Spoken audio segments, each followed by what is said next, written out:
Hello guys, and before the video begins, I would like to ask, if you were to give a certain Pokemon any sort of evolution, which Pokemon would it be? Leave it in the comments, I'm curious.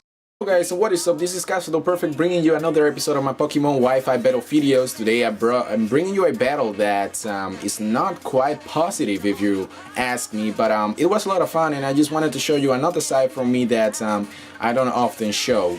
So just to let you guys know, in this video I do lose this game, but for certain reasons. And no, I'm not gonna brag about the hacks and everything, but just look at this.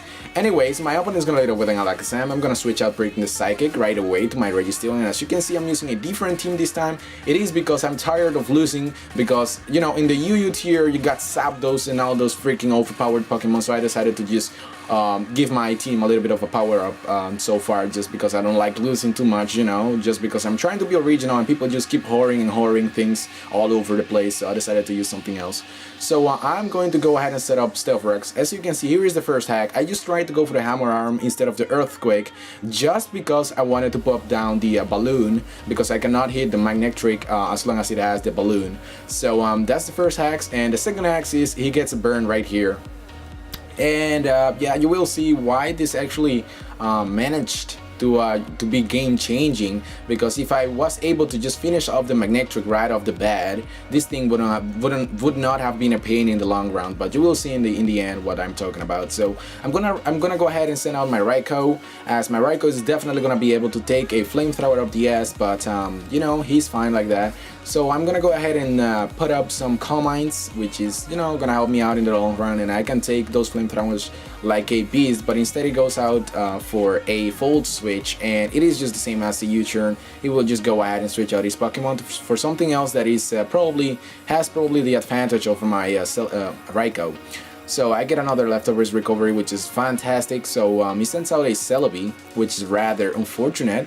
I'm gonna go ahead and set up some more Calm Minds, because I'm definitely sure that if he doesn't have Leech Seed, there is absolutely nothing that he can do about it, and I will not be able to just counterattack my Raikou so far. So things are looking pretty good as he goes for the Grass Knot, which is not gonna do too much.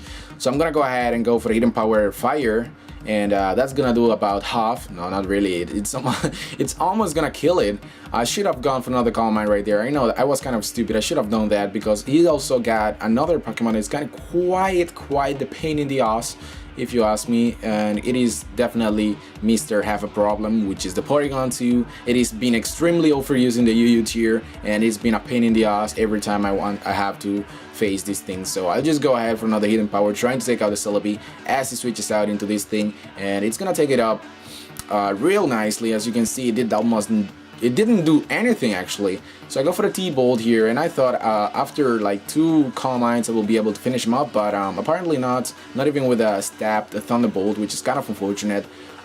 Next time I'm gonna be you know, running like Choice Specs or something on this thing, because it has more power by then. But anyways, I'm gonna go ahead and set up more Calm Minds, because that's probably just the only move that I have so far that can actually help me out in the long run. But apparently he's got Toxic, and he's gonna Toxic me, which is absolutely no good. At this point I'm thinking, well, I'm just going to go all offensive here, because if I switch out I will be losing those Calm Mind boost, and I will be in a really bad position, because I wouldn't be able to do anything with the Raikou. So all I'm gonna do here is hope for the paralysis or a critical hit, which should definitely help me out a lot. But as you guys know, my luck is not all that great, so I will hopefully just get nothing because that's what's gonna happen. So as you can see, Lightning Rod has been upgraded in this generation. It also boosts the special attack of the Pokemon having that ability, which is kind of a pain in the ass. I did not see that coming at all when I went for another T-Bolt, but I'm a really good prediction on his part, and I'm gonna be able to finish off the Magnetric, because I am faster, of course, because, you know, Raikou has like 361 max speed, which is a monster. And he's gonna go out into Alakazam, and Alakazam is the biggest threat against my team, because this thing outspeeds everything and anything in my team. So I'm gonna go ahead and send out Victory Bell. I'm gonna go for the Sucker Punch. Hopefully he doesn't predict that, and he doesn't. Oh, thank God. And well, too bad. He's got a fucking Focus Edge. God damn it. That thing is way too good, because with the Magic Guard, which is, by the way, not released yet, I believe, it doesn't take any damage from the stealth rocks, which means he can just switch out freely without having to sacrifice his focus sash, which is, oh my god, that's so annoying. But I'm gonna bring out a Hitmontop just to go ahead and fake out the crap out of it. But he does a really nice prediction right there and goes out into the Gyarados as I go for the fake out. Fake out does a lot, and I'm really happy that it did that much. So the Gyarados is gonna get some leftovers recovery as I'm gonna go ahead and switch out into Scolipede. I was actually thinking this combination might work, but I didn't got a chance because I really wanted to put up some toxic spikes, as any Pokemon will certainly get poisoned, and then I could go for the Shock, which is a move that actually gets double the power whenever it is like when your enemy is poisoned. But I went for the Shock right there, and I was like, what the fuck, man? I got like what 65 base power on that move, and still like Scolipede's attack is not really that bad and still didn't do anything. Wow, that's shocking, definitely. But anyways, I'm gonna send out my Nidoking and just to revenge kill this thing.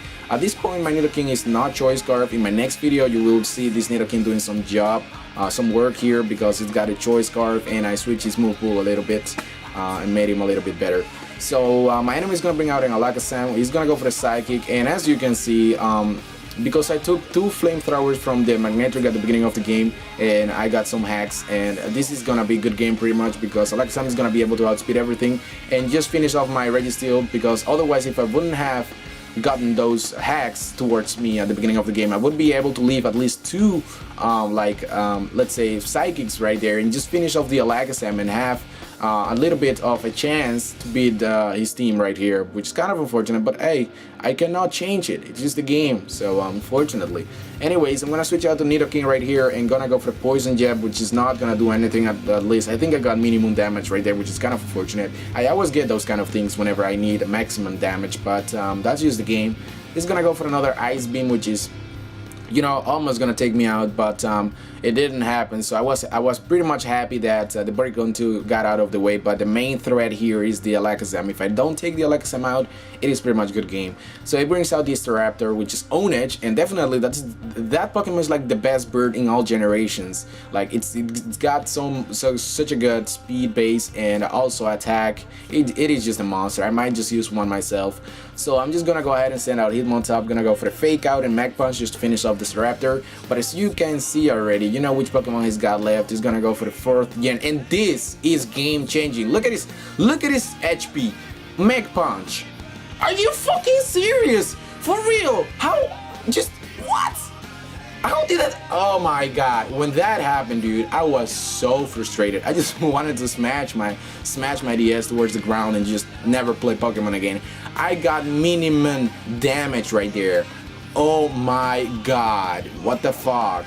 That was stupid. Like for real. And he's gonna be able to go for the recover and then paralyze me. And as you can see, he knows that I have Sucker Punch on this thing, so I have absolutely no more chance to win this game anymore, which is really too bad. He's gonna go for a recover and you know, recover all its HP again and just go for the Grass Knot until he finishes me off. As you can see, all I have to do left is just go for the Sucker Punch until I just hope for a critical hit or something like that, but it doesn't happen, which is kind of unfortunate, and this is going to be game. But you guys tell me, isn't that very unlucky to get like minimum damage at such a critical moment in the game? Like for real? That was really bad. But guys, just a reminder, just leave a comment down there and answer my question that I asked at the beginning of the game, because I'm really curious. Which evolution would you like to give to which Pokemon? What is it gonna be? Alright guys, thanks for watching, and thumb up the video if you enjoyed it, and until the next time, peace.